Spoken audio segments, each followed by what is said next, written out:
20년을 다닌 교회, 10년을 다닌 경로당. 그곳 사람들이 김명희의 전부였다.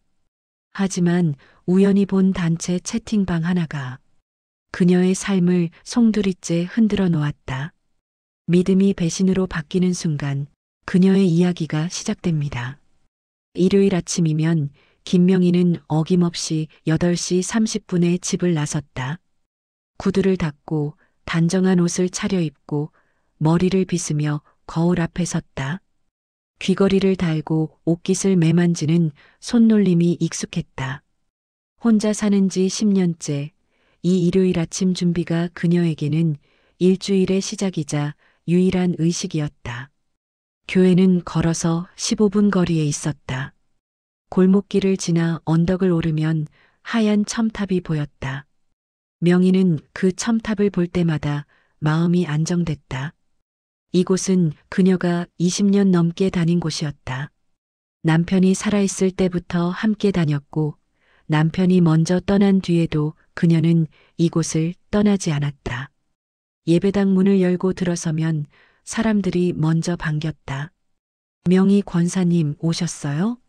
어르신, 오늘도 건강하시네요. 그녀는 그 인사들이 좋았다. 진심이 담겼다고 믿었다. 예배가 끝나고 나면 사람들과 차 한 잔을 마셨고 점심을 함께 먹기도 했다.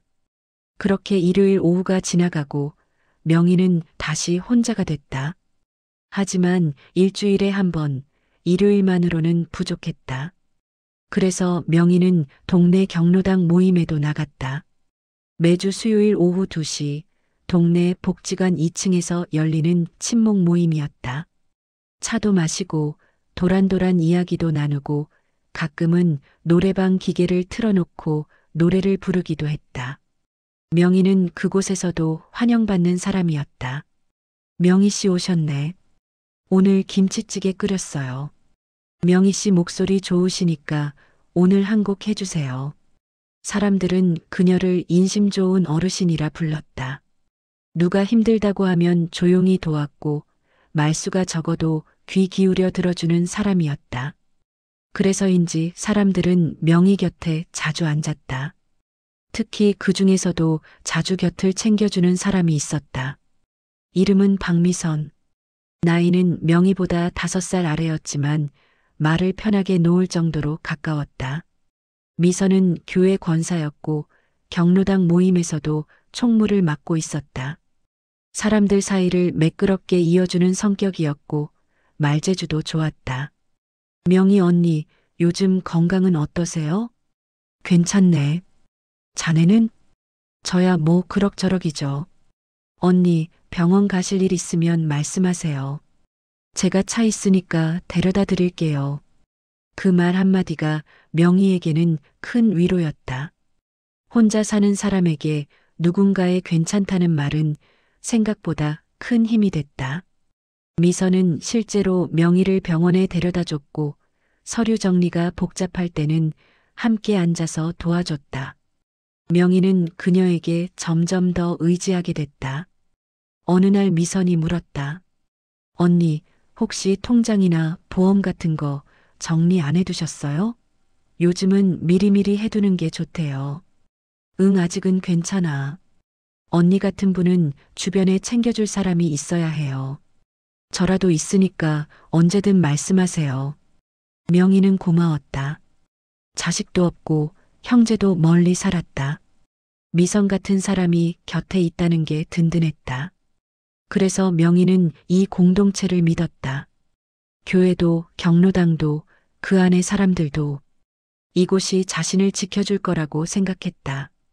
그녀는 매주 같은 시간에 같은 장소로 갔다. 사람들과 웃고 이야기 나눴다. 그게 명희의 전부였고 그걸로 충분하다고 믿었다. 하지만 그날 그 믿음에 균열이 생기기 시작했다. 수요일 오후 모임이 끝나고 명희는 복지관을 나섰다. 하늘은 흐렸지만 비는 오지 않았다. 집까지는 10분 거리였다. 걸어가면서 그녀는 오늘 나눴던 이야기들을 떠올렸다. 누가 손자 이야기를 했고, 누가 건강검진 결과를 말했고, 미선은 다음 주 소풍 이야기를 꺼냈다. 집에 도착해 신발을 벗고 들어섰다. 습관처럼 핸드백을 더듬었다. 지갑, 열쇠, 그리고 휴대폰이 없었다. 명희는 당황했다. 가방을 뒤졌지만 없었다. 어디서 떨어뜨렸을까? 복지관? 아니면 오는 길? 그녀는 다시 밖으로 나갔다. 걸어온 길을 되짚으며 바닥을 살폈지만 휴대폰은 보이지 않았다. 결국 복지관으로 다시 돌아갔다. 2층 모임방은 이미 문이 잠겨 있었다. 1층 사무실에 들어가 물었다. 혹시 휴대폰 못 보셨나요? 제가 아까 2층에 있었는데. 젊은 직원이 고개를 끄덕였다. 아, 식당 쪽에서 주웠다고 가져다 놨어요. 잠시만요. 직원은 안쪽 책상으로 가서 휴대폰을 가져왔다. 명희는 안도하며 받았다. 화면을 켜는 순간 알림이 여러 개 떠 있었다. 대부분 스팸 문자였지만 그중 하나가 눈에 들어왔다. 단체 채팅방 알림이었다. 채팅방 이름은 우리끼리. 명희는 그 이름을 알고 있었다. 교회와 경로당 사람들이 함께 있는 단체방이었다. 명희 자신도 그 방에 들어가 있었다. 가끔 공지사항이 올라왔고 명희는 읽기만 했다. 그런데 지금 화면에 뜬 알림 미리 보기에는 자신의 이름이 보였다. 김명희 권사님이. 명희는 잠시 멈칫했다. 무슨 내용일까? 걱정하는 말일까? 아니면 안부를 묻는 말일까? 그녀는 괜히 마음이 조금 따뜻해졌다. 아마 휴대폰을 잃어버린 걸 걱정하는 말일 거라고 생각했다. 화면을 눌러 채팅방에 들어갔다. 그리고 그 순간 명희의 얼굴이 굳어졌다. 채팅방에는 수십 개의 메시지가 올라와 있었다. 그리고 그 메시지 대부분에 자신의 이름이 언급돼 있었다. 명희는 천천히 스크롤을 올렸다. 몇 줄만 읽어도 가슴이 철렁 내려앉았다. 명희 권사님 또 옛날 얘기하시더라. 키읔키읔. 어르신 요즘 기억력 진짜 심각하신 듯. 아까 같은 말 3번 하셨어. 명희는 숨이 멎는 것 같았다. 손이 떨렸다. 그녀는 메시지를 하나씩 읽어내려갔다. 처음엔 농담인 줄 알았다. 가볍게 주고받는 장난 같은 말들일 거라고 애써 생각했다. 하지만 아니었다. 명희 권사 말투 진짜 답답함 유유. 그래도 착하시잖아. 키읔키읔 그냥 웃어드려. 나도 오늘 힘들었음. 손잡고 얘기 들어주는 거 리을이응 고역. 명희는 화면을 내려다보며 입술을 깨물었다. 눈앞이 흐려졌다. 이건 농담이 아니었다. 조롱이었다. 그녀가 믿었던 사람들이 웃으며 인사하던 그 사람들이 뒤에서 이런 말을 하고 있었다. 직원이 물었다. 어르신 괜찮으세요? 명희는 고개를 들었다. 그녀는 애써 웃으며 말했다. 응, 괜찮아요. 고맙습니다. 그녀는 휴대폰을 가방에 넣고 복지관을 나섰다. 하지만 발걸음은 무거웠다. 집까지 가는 길이 평소보다 훨씬 멀게 느껴졌다. 집에 들어서자마자 명희는 소파에 주저앉았다. 손에서 힘이 빠졌다. 가슴속 어딘가가 무너져 내리는 기분이었다. 그녀는 다시 휴대폰을 꺼내 들었다. 혹시 잘못 본 건 아닐까? 그런 희망을 품고 다시 채팅방을 열었다. 하지만 메시지는 여전히 그대로였다. 아니, 더 많아져 있었다. 오늘도 수고했어, 얘들아 키읔키읔. 다음 주도 파이팅? 명희는 화면을 끄고 휴대폰을 내려놓았다. 그녀는 천장을 바라보며 눈을 감았다. 심장이 빠르게 뛰었다. 믿었던 곳이 무너졌다. 안전하다고 생각했던 그 공간이 사실은 가장 위험한 곳이었다. 명희는 그날 밤 잠을 이루지 못했다. 침대에 누워 천장을 바라봤지만 눈이 감기지 않았다. 머릿속에는 채팅방의 메시지들이 계속해서 떠올랐다.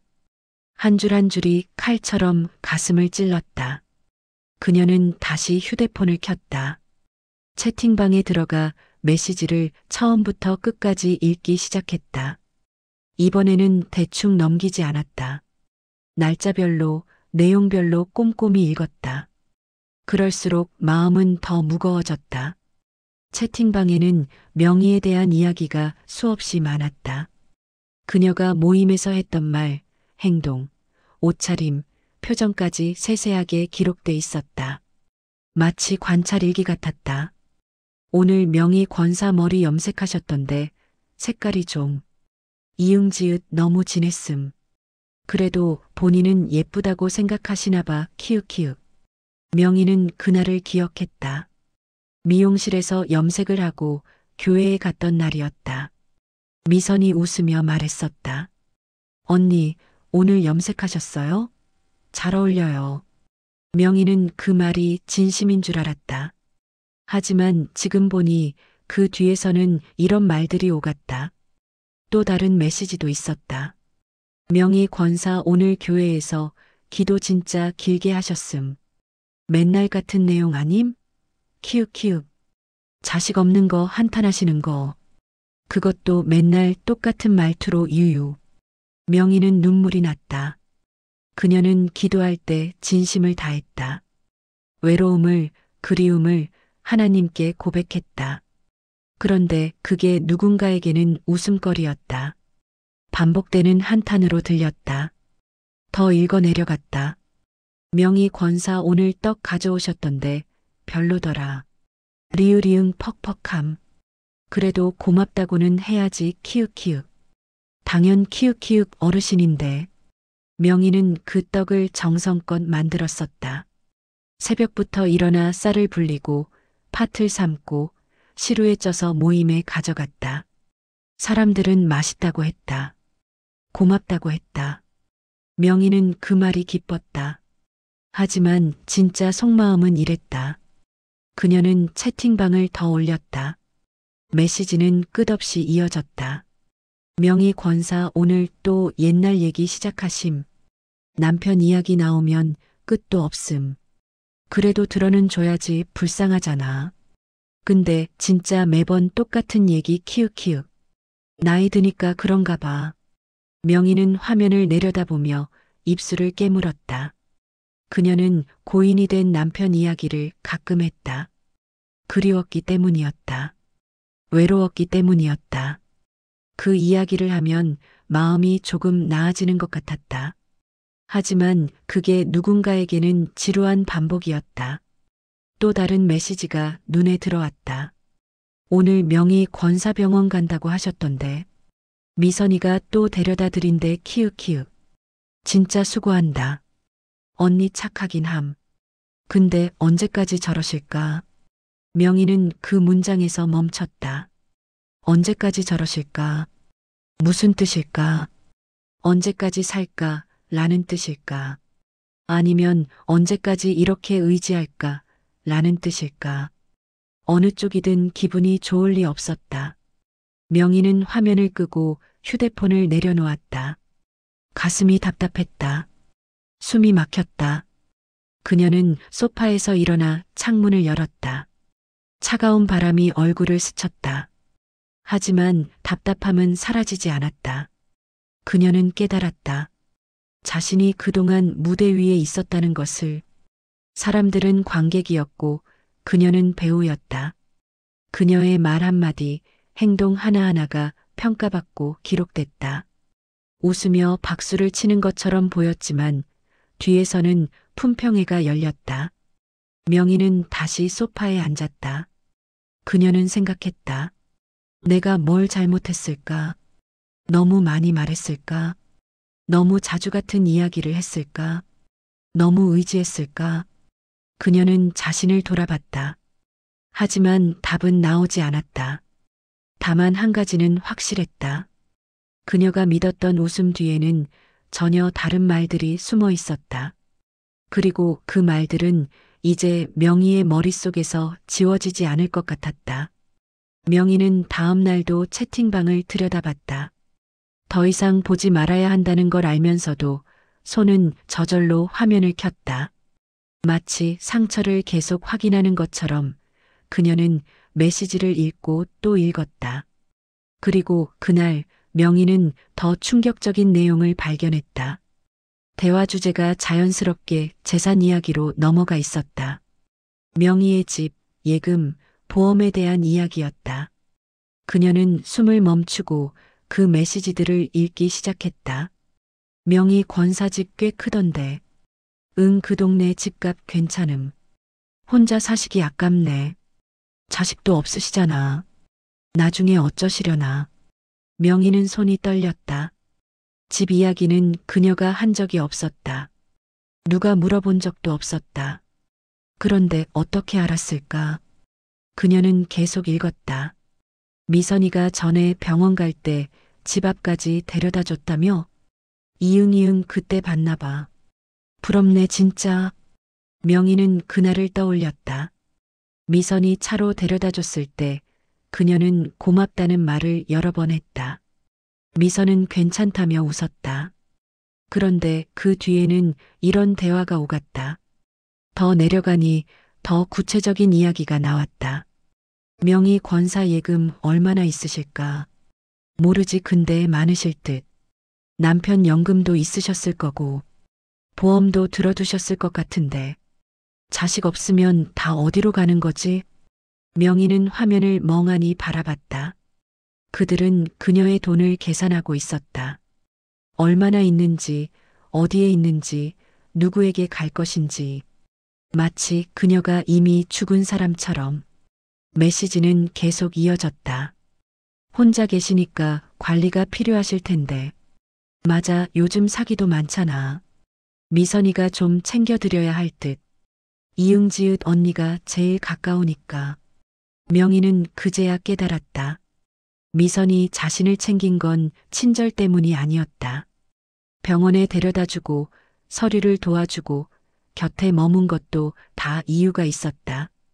그녀는 명희를 관리하고 있었다. 더 충격적인 메시지가 나왔다. 근데 명희 권사 건강은 어떠신 것 같아? 아직은 괜찮으신 듯. 그래도 나이가 나이니까. 이응 언제 어떻게 될지 모르지. 때가 되면 미선이한테 다 맡기실 듯. 명희는 손으로 입을 막았다. 때가 되면 그 말이 무슨 뜻인지 너무나 명확했다. 그들은 그녀의 죽음을 기다리고 있었다. 아니, 계획하고 있었다. 명희 권사보험 수익자 누구실까? 아마 형제분들? 근데 왕래 없으시잖아. 그럼 유언장 같은 거 써두셨을까? 미선이가 물어는 봤대. 리으리응? 뭐래? 아직 생각 안 해보셨다고. 그럼 지금이 기회 아님? 명희는 눈물이 났다. 그녀는 화면을 보며 흐느꼈다. 이 사람들은 자신을 사람으로 보지 않았다. 그녀는 숫자였다. 재산 목록이었다. 언젠가 정리될 항목이었다. 그녀는 지금까지 자신이 얼마나 순진했는지 깨달았다. 미선의 친절, 사람들의 웃음, 따뜻한 말들. 그 모든 게 계산된 것이었다. 그녀를 가까이 두고 신뢰를 쌓고 정보를 캐내는 과정이었다. 명희는 휴대폰을 내려놓고 고개를 숙였다. 그녀는 자신이 한없이 작아지는 기분을 느꼈다. 사람이 아니라 물건이 된 것 같았다. 가격표가 붙은 언젠가 처리될 물건. 밤이 깊어갔지만 명희는 잠들지 못했다. 그녀는 창밖을 바라보며 생각했다. 내 인생이 언제부터 숫자로 바뀌었을까? 언제부터 사람들이 나를 이렇게 봤을까? 답은 없었다. 다만 이제는 알았다. 자신이 믿었던 공동체는 공동체가 아니었다. 사람들은 그녀를 동료로 본 게 아니었다. 그들은 그녀를 기회로 봤다. 명희는 며칠간 채팅방을 들여다보지 않았다. 보고 싶지 않았다. 하지만 머릿속에서는 그 메시지들이 계속 맴돌았다. 잠을 자도 밥을 먹어도 그 말들이 떠올랐다. 그러던 어느 날 명희는 다시 용기를 내서 채팅방을 열었다. 이번에는 목적이 있었다. 누가 이 모든 대화를 주도하는지 확인하고 싶었다. 누가 처음 시작했고 누가 가장 많이 말했는지 알고 싶었다. 그녀는 채팅방 설정을 눌렀다. 참여자 목록이 나왔다. 그리고 맨 위에 방장 표시가 보였다. 박미선. 명희는 숨이 멎었다. 미선이었다.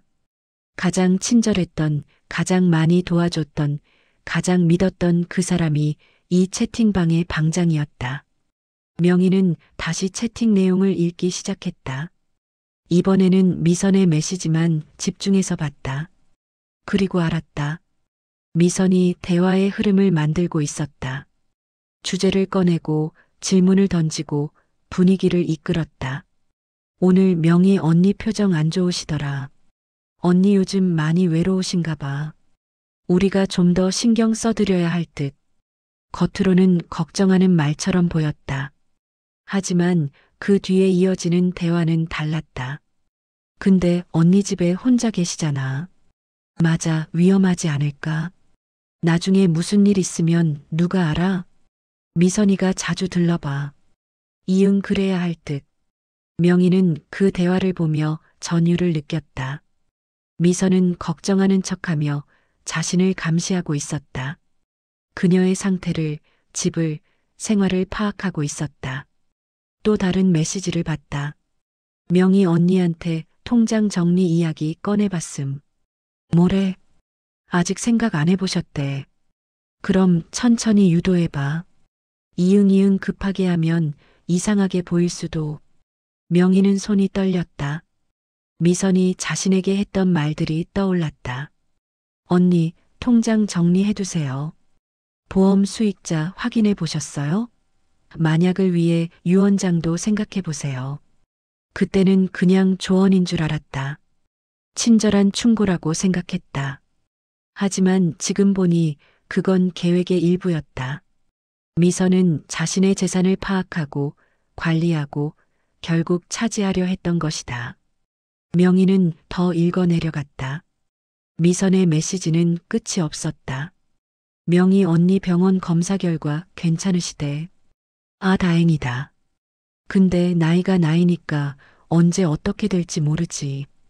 맞아, 그러니까 미리 준비해 두셔야 해. 나도 그렇게 말씀드렸어. 명희는 화면을 보며 눈물을 흘렸다. 미선은 자신의 건강까지 체크하고 있었다. 언제 쓰러질지, 언제 병원에 갈지, 언제 죽을지. 그 모든 걸 계산하고 있었다. 또 다른 메시지가 눈에 들어왔다. 명희 언니가 나한테 많이 의지하시는 것 같아. 당연하지, 언니가 제일 잘해주잖아. 그래도 부담스럽긴 함 키읔키읔. 근데 나중에 보답은 있겠지. 그러게 키읔키읔 그래서 하는 거지. 명희는 그 문장을 여러 번 읽었다. 나중에 보답은 있겠지. 그래서 하는 거지. 미선은 처음부터 보답을 기대하며 자신을 도왔다. 친절은 투자였고 그녀는 수익을 기다리고 있었다. 명희는 휴대폰을 내려놓고 고개를 숙였다. 그녀는 미선을 믿었다. 아니, 의지했다. 외로울 때, 아플 때, 힘들 때 미선이 있어서 다행이라고 생각했다. 하지만 그건 착각이었다. 미선은 친구가 아니었다. 그녀는 사냥꾼이었다. 명희는 사냥감이었다. 미선은 천천히 조심스럽게 명희에게 다가왔다. 신뢰를 쌓고 정보를 캐내고 언젠가 올 순간을 기다렸다. 명희는 거울 앞에 섰다. 거울 속 자신은 늙어 보였다. 주름진 얼굴, 힘없는 눈빛. 그녀는 스스로에게 물었다. 나는 언제부터 이렇게 약해졌을까? 언제부터 누군가의 먹잇감이 됐을까? 하지만 답은 나오지 않았다. 다만 한 가지는 확실했다. 가장 믿었던 사람이 가장 위험한 사람이었다. 그리고 그 사실을 안 지금 명희는 무엇을 해야 할지 몰랐다. 일요일이 왔다. 명희는 평소처럼 8시 30분에 집을 나섰다. 옷을 차려입고 머리를 빗고 거울 앞에 섰다. 하지만 거울 속 자신은 예전과 달랐다. 표정에 생기가 없었다. 눈빛이 흐렸다. 그래도 그녀는 교회로 갔다. 예배당 문을 열고 들어섰다. 사람들이 반겼다. 명희 권사님 오셨어요? 언니, 오늘 얼굴이 좀 안 좋으신데 괜찮으세요? 명희는 웃으며 대답했다. 응, 괜찮아. 조금 피곤해서 그래. 사람들은 고개를 끄덕이며 자리로 돌아갔다. 명희도 자리에 앉았다. 예배가 시작됐다. 찬송가가 울려 퍼졌다. 하지만 명희는 노래를 부르지 못했다. 입만 움직였다. 소리는 나오지 않았다. 목사님의 설교가 시작됐다. 하지만 명희는 한마디도 듣지 못했다. 머릿속에는 채팅방의 메시지들이 떠올랐다. 조롱하는 말, 계산하는 말, 웃음 섞인 말들. 그 말들이 설교 소리를 덮었다. 예배가 끝났다. 사람들이 명희에게 다가왔다. 언니, 오늘 점심 같이 드실래요? 명희는 웃으며 고개를 저었다. 아니, 오늘은 집에 가서 쉬어야 할 것 같아. 그러세요? 푹 쉬세요. 사람들은 웃으며 떠났다. 명희는 그 뒷모습을 바라봤다. 그들 중 누가 채팅방에 있었을까? 누가 자신을 조롱했을까? 누가 자신의 재산을 계산했을까? 알 수 없었다. 모두가 의심스러웠다. 수요일이 왔다. 경로당 모임이 있는 날이었다. 명희는 고민했다. 가야 할까 말아야 할까? 결국 그녀는 갔다. 평소처럼 복지관 2층으로 올라갔다. 명희 씨, 오셨어요? 언니, 오늘 얼굴이 밝아 보여요. 명희는 웃으며 대답했다. 그래, 날씨가 좋아서 그런가 봐. 사람들은 웃었다. 명희도 따라 웃었다. 하지만 그 웃음은 가짜였다. 그녀는 웃는 법을 배웠다. 아무렇지 않은 척하는 법을 배웠다. 미선이 다가왔다. 언니, 요즘 좀 어때요? 건강은 괜찮으세요? 명희는 미선을 바라봤다. 친절한 얼굴, 따뜻한 목소리. 하지만 명희는 알고 있었다. 그 뒤에 무엇이 숨어 있는지. 응, 괜찮아. 다행이다. 언니, 다음 주에 병원 가실 거 있으면 말씀하세요. 제가 데려다 드릴게요. 고마워. 근데 괜찮아. 혼자 갈 수 있어. 미선은 잠시 당황한 표정을 지었다. 하지만 곧 웃으며 말했다. 그래요? 그럼 언제든 필요하시면 말씀하세요. 응, 그럴게. 명희는 자리에 앉았다. 사람들과 이야기를 나눴다. 차를 마시고 웃고 노래도 불렀다. 하지만 그녀의 마음은 텅 비어 있었다. 모임이 끝나고 명희는 집으로 돌아왔다. 현관문을 닫는 순간 그녀는 무너졌다. 소파에 주저앉아 고개를 숙였다. 눈물이 났다. 그녀는 연기를 했다. 아무렇지 않은 척 평소처럼 웃으며. 하지만 그건 너무 힘들었다. 믿지 못하는 사람들 앞에서 믿는 척하는 건 고통이었다. 밤이 됐다. 명희는 혼자 앉아 있었다. 창밖을 바라봤다. 어두운 하늘, 희미한 가로등. 그녀는 생각했다. 내가 늙어서 민폐였나? 내가 너무 많이 말했나? 내가 너무 의지했나? 자책이 밀려왔다. 그녀는 스스로를 탓했다. 사람들이 자신을 조롱한 건 자신의 잘못이라고 생각했다. 재산을 노린 건 자신이 너무 티를 냈기 때문이라고 생각했다. 하지만 동시에 분노도 있었다. 왜 사람들은 나이 든 사람을 이렇게 대하는가? 왜 약한 사람을 이용하는가? 왜 외로운 사람을 먹잇감으로 보는가? 명희는 답을 찾지 못했다.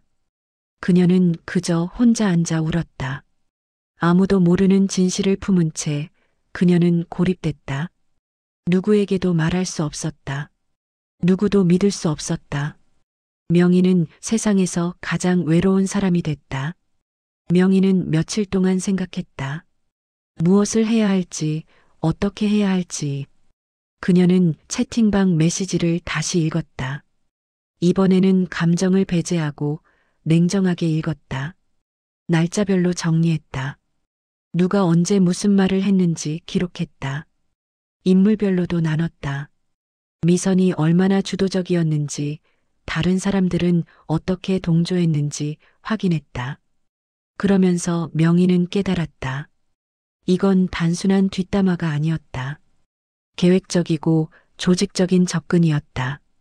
미선을 중심으로 사람들이 움직였고 명희는 그 중심에 있었다. 명희는 결심했다. 더 이상 숨어 있지 않기로. 더 이상 당하고만 있지 않기로. 그녀는 미선을 만나기로 했다. 직접 마주보고 이야기하기로 했다. 명희는 휴대폰을 들고 미선에게 전화를 걸었다. 여보세요, 언니? 미선아, 시간 있어? 만나서 이야기 좀 하고 싶은데. 응? 무슨 일이세요? 만나서 얘기할게. 내일 카페에서 볼 수 있을까? 네, 괜찮아요. 몇 시에 만날까요? 오후 2시. 알겠어요, 언니.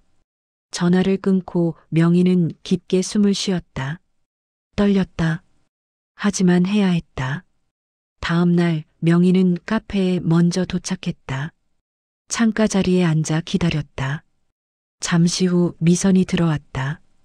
웃는 얼굴로 다가왔다. 언니, 오래 기다리셨어요? 아니, 방금 왔어. 미선은 자리에 앉았다. 명희는 그녀를 바라봤다. 친절한 얼굴, 따뜻한 목소리. 하지만 이제는 알고 있었다. 그 뒤에 무엇이 있는지. 언니, 무슨 일이세요? 표정이 안 좋으신데. 명희는 잠시 침묵했다. 그리고 천천히 입을 열었다. 미선아, 나한테 물어볼 게 있어. 네, 뭔데요? 너 나를 어떻게 생각해? 미선은 당황한 표정을 지었다. 언니를요? 당연히 좋아하죠. 왜 그러세요? 명희는 휴대폰을 꺼내 들었다. 화면을 켜고 채팅방을 열었다. 그리고 미선에게 보여줬다. 이게 뭐야? 미선의 얼굴이 창백해졌다. 그녀는 화면을 보며 말을 잃었다. 언니, 이게 내가 생각하는 나야? 미선은 입술을 떨었다. 그녀는 변명하려 했지만 말이 나오지 않았다. 명희는 계속 말했다. 너는 나를 친구라고 했어. 챙겨준다고 했어. 하지만 뒤에서는 이런 말을 했어. 나를 조롱하고 계산하고 언젠가 죽을 나를 기다렸어. 언니, 그게 아니에요. 그럼 뭐야? 이게 장난이야? 농담이야? 미선은 고개를 숙였다. 그녀는 아무 말도 하지 못했다. 명희는 천천히 말을 이었다. 나는 너를 믿었어. 정말로 믿었어. 외롭고 힘들 때 내가 있어서 다행이라고 생각했어. 하지만 너는 나를 이용했어. 내 재산을, 내 외로움을, 내 약함을 이용했어. 언니, 죄송해요. 미안하다고 끝나는 게 아니야. 명희는 자리에서 일어섰다. 그녀는 미선을 내려다보며 말했다. 나는 늙었어. 약해졌어. 외로워. 하지만 그렇다고 해서 존엄이 사라지는 건 아니야. 나도 사람이야. 숫자가 아니야. 내가 계산할 대상이 아니야. 미선은 눈물을 흘렸다. 하지만 명희는 흔들리지 않았다. 나는 더 이상 교회도 경로당도 가지 않을 거야. 너희들과도 만나지 않을 거야. 나는 혼자 살 거야. 하지만 적어도 존엄은 지킬 거야.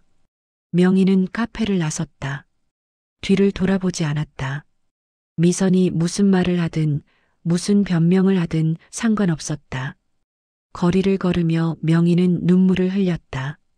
슬펐다. 하지만 동시에 후련했다. 그녀는 자신의 목소리를 냈다. 숨지 않고 참지 않고 당하지 않았다.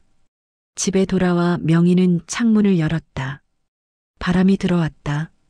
그녀는 깊게 숨을 쉬었다. 이제 무엇을 해야 할까?